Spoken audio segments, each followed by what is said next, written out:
પંચાયત અને મહાનગરપાલિકાની ચૂંટણીમાં ભગવો લહેરાયા પછી ભારતીય જનતા પાર્ટીના દરેક નેતાઓ કહી રહ્યા છે કે ભવ્ય વિજય છે, પરંતુ આ ભવ્ય વિજયની પાછળ કોઈ રાજકારણ રમાઈ રહ્યું છે અથવા રાજકીય ગણિતની ચર્ચા થઈ રહી છે, રાજકીય ગણિતની સમીક્ષા થઈ રહી છે।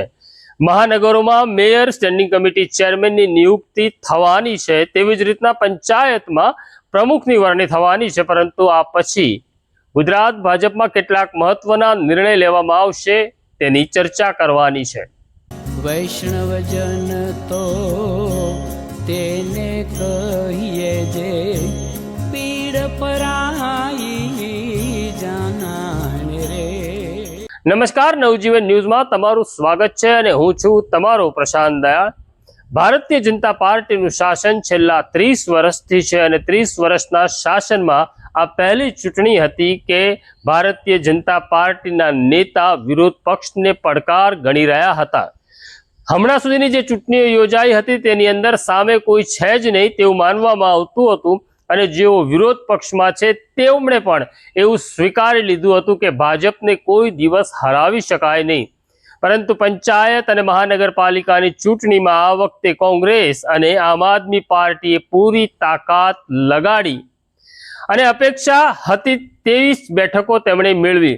ખાસ કરી આમ આદમી પાર્ટીને સુરતમાં ચોક્કસ નુકસાન થયું છે, કારણ કે ગત ચૂંટણીમાં 27 બેઠકો મેળવી હતી, જ્યારે આ વખતે માત્ર 4 બેઠકો મળી। તેની પાછળના કેટલાક કારણો પણ છે કે 21માં થયેલી ચૂંટણીમાં પાટીદાર અનામત આંદોલન અને પાટીદાર યુવા નેતાઓની મદદ મળી હતી, પણ આ વખતે સ્થિતિ જુદી હતી। એક તરફ સુરતમાં ભલે 4 બેઠકો આવી હોય આમ આદમી પાર્ટીને, પણ બીજી તરફ 12 તાલુકા પંચાયત અને 1 જિલ્લા પંચાયત ઉપર આમ આદમીના ઝાડુએ કબજો જમાવી દીધો છે। એવી રીતના અલગ અલગ સ્થળે કોંગ્રેસે પણ પંચાયતની બેઠકોમાં ખાસું એવું મેળવ્યું છે। આ બધા જ પરિણામોની હવે ભારતીય જનતા પાર્ટીના નેતાઓ સમીક્ષા કરવાના છે।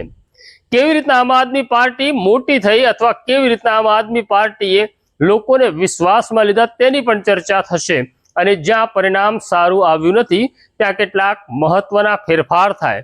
માત્ર જિલ્લા કક્ષાએ જ નહીં પરંતુ રાજ્ય કક્ષાએ સંગઠનમાં પણ કેટલાક ફેરફાર થાય, કેટલાકની કમી થાય, કેટલાકના નવા નામ ઉમેરવામાં આવે। પરંતુ કેટલાકના મનમાં પ્રશ્ન એવો છે કે મંત્રીમંડળનું શું થશે? એટલે ભૂપેન્દ્ર પટેલની સરકાર તો યથાવત રહેશે, પરંતુ આ મંત્રીમંડળમાં કેટલાક ફેરફાર થાય તેવી સંભાવના છે। કેટલાકના મનમાં એવો પણ પ્રશ્ન છે, શું નાયબ મુખ્યમંત્રી હર્ષ સંઘવીને મુખ્યમંત્રી બનાવવામાં આવે? પરંતુ હજી સુધી તેવા કોઈ અણસાર મળી રહ્યા નથી। હા, એ વાત સાચી છે કે નરેન્દ્ર મોદી અને અમિત શાહની બ્લુપ્રિન્ટ પ્રમાણે હર્ષ સંઘવીને મોટા કરવામાં આવી રહ્યા છે, જે ભાજપના અનેક નેતાઓને ખૂંચી રહ્યું છે। પરંતુ મોદી અને શાહ સામે કોઈનું ચાલતું નથી, એ પણ એટલું જ સાચું છે।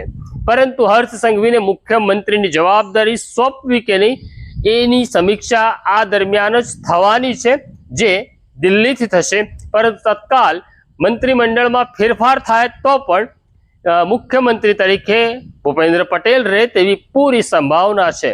આ પ્રકારની રાજકીય ઘટનાઓ સમજવા અને આ પ્રકારની સ્ટોરી જોવા માટે નવજીવન ન્યૂઝ જોતા રહો। લાઈક કરો, શેર કરો, મને મારા સાથી દર્શનને રજા આપો। નમસ્કાર।